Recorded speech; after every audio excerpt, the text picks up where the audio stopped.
Hey, welcome back to Ask the Professor with the Texas RV Professor Terry Cooper. I'm Dave Dufour. We're talking about brakes. This, as we have said before, this is like probably the primary safety feature of your towable RV. And we've been talking about bearings and brake shoes and things like that. But one of the things that Terry wanted to talk about, right, is the brake controller. Do people really understand this device very well in general? Unfortunately, Dave, they don't. Somehow or another, we haven't educated our customers real well. And that's Mm. part of what my job has been here in the state of Texas, is to train a lot of customers, a lot of the consumers, Mm-hmm. as well as the technicians, so we can train our customer. Okay. And so why do they need to understand the brake controller? What's important about Well, it? for instance, I had a gentleman call me up at the school the other day. I had just finished with a class, and they said, "There's a gentleman here. He's very agitated. You need to talk to him." So I got him online, and he was so frustrated.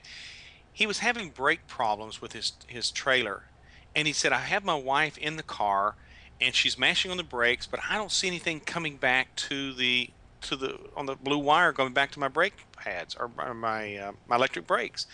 And I got to talking to him. I said, "Well, what kind of brake controller do you have?" He said, "I don't know. I just I just bought the one that they sold me." And we got to talking. Well, come to find out, he had a different type of brake controller than he thought he had.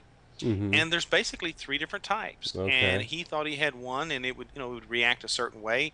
But I had to explain to him he needed to test those brakes a little bit differently than what he was doing. Okay. So what types of brake controllers do we have?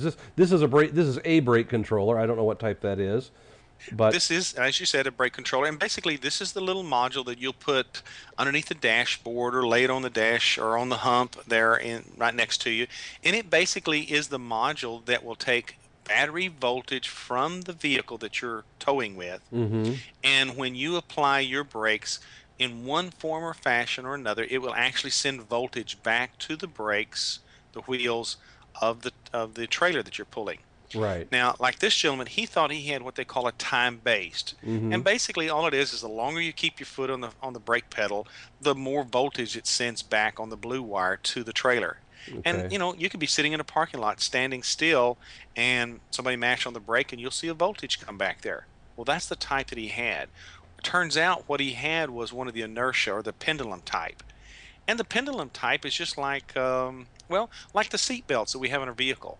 Did you ever notice that it's really easy to buckle up your seatbelt when you're sitting in the parking lot? Right. But Yeah. once you start driving, it seems like that belt keeps hanging up. It doesn't release like it used to. Sure. Well, there's a little pendulum in there, and actually, when the vehicle dips forward, that little pendulum swings and closes a latch mechanism on that safety belt.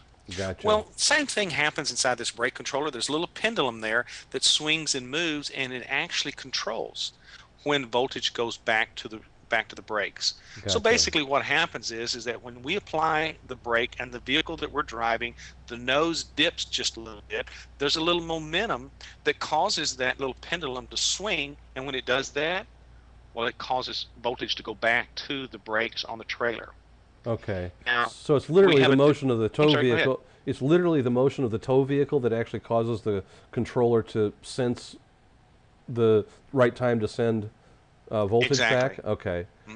Now, the dilemma that we have with these is that many of them have to be level, because if you've got them in an unbalanced position, or maybe you've got the nose of it tipped up, well, the pendulum's not working like it needs to. So Okay. many times you have to have them in a level motion, or level with the ground, so that way when you put on the brake, the pendulum swings and activates the braking mechanism and sends the voltage to the brakes. Well, now here's another question I have too: is if you're just sitting in a parking lot, for example, and you apply the brakes in the front, this type will not send voltage back to the brakes in the back. So if you're just testing for Exactly. that, like this gentleman was, then he's not going to see anything happening because there's no need for it in terms of according to the controller. Exactly. As a matter of fact, I kind of feared for that marriage. As irritated as he was, I'm sure there was some discussion going on between the Wow. two of them. You're not pushing the pedal hard enough. That's the problem. There you Yeah, go. because when he got on the phone with me, he was a little agitated. And I thought, "Ooh, this is not a good conversation." Okay. And now you have a third type on your slide. That's an accelerometer. Is that similar to the pendulum?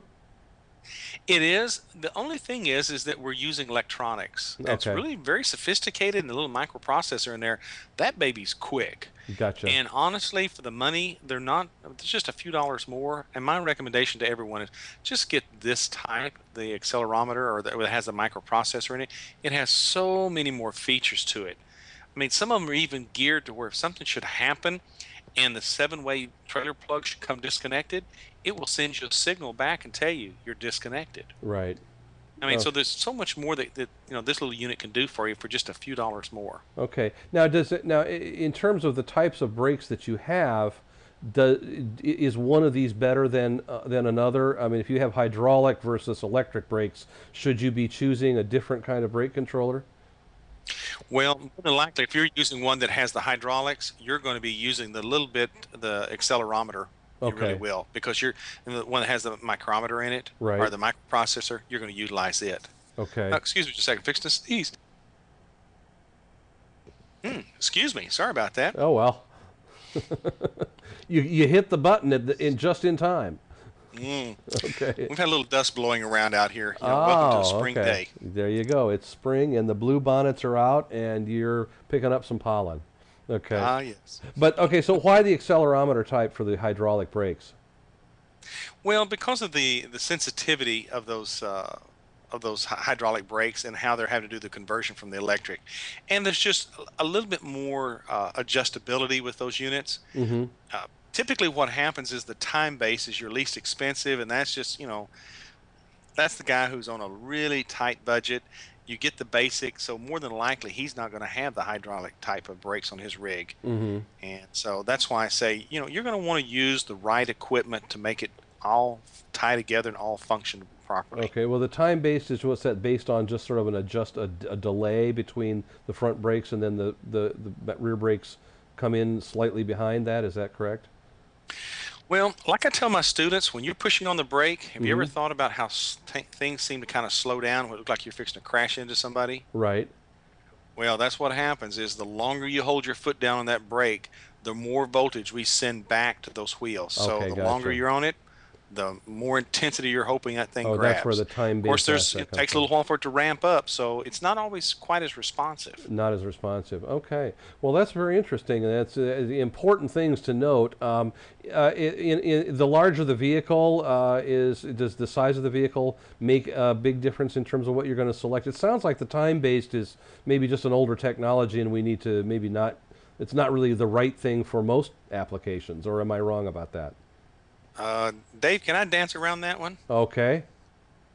Okay. Because there's vendors out there that sell lots and lots of those units, and for certain applications, it's okay. Okay. But I'm just thinking in terms of the individual who's going to be out on the highway, running up down the interstate, maybe Mm-hmm. pulling some of these very expensive rigs.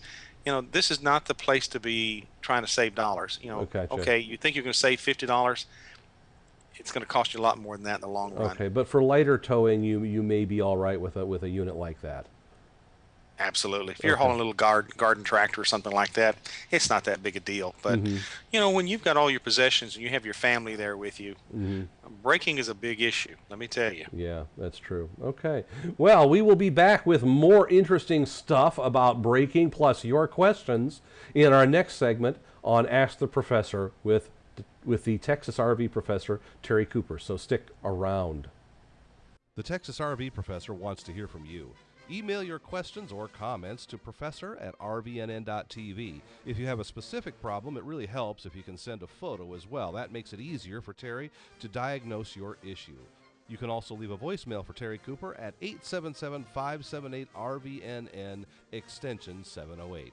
Follow RV Newsnet on Facebook and Twitter, and you can receive text messages to alert you when we're streaming live by texting RVNN to 72727. That way, you can join us live in the chat room, ask questions, and become part of the RV Newsnet family. Remember, any photos or other material submitted to us become the property of RV Newsnet and cannot be returned.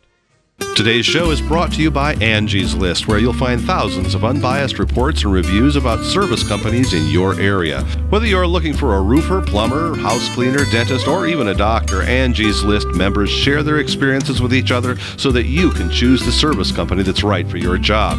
Companies can't pay to be on Angie's List, and the reviews come from people just like you who have had experience with the companies mentioned. To find out more, go to rvnn.tv and click on the Angie's List ad.